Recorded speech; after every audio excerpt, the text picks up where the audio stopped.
La mort de Jean-Pierre Pernaut a été un véritable choc pour toute la France. Le journaliste s'est éteint le 2 mars 2022 suite à des complications engendrées par son cancer des poumons. Une première opération en juillet 2021 n'avait pas suffi à le sortir d'affaire. Il avait ensuite suivi un protocole de chimio très lourd afin de lutter contre la maladie. Mais la maladie a été plus forte et l'a emporté le 2 mars dernier. Aujourd'hui, la famille doit faire son deuil.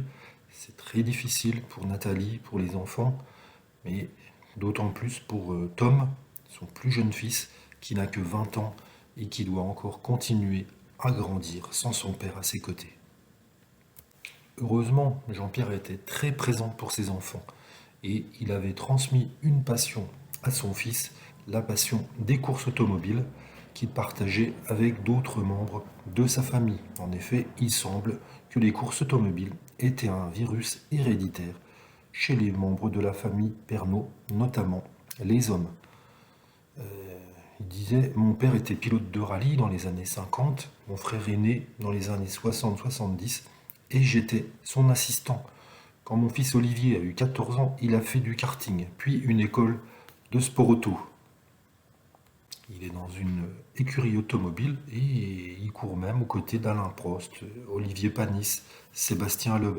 Tom s'était également lancé dans l'aventure et il participait à des compétitions, notamment des courses sur glace où il avait de bons résultats.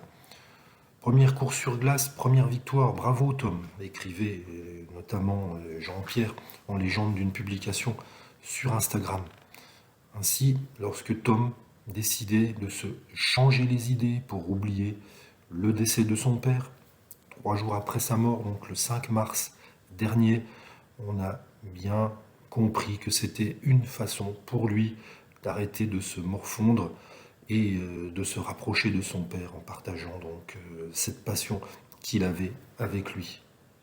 Une manière d'être ensemble, il a couru pour son père, il s'est rapproché de lui pendant cette compétition et il marque que malgré tout, malgré ce décès qui le touche au plus profond de lui-même, la vie doit continuer. Show must go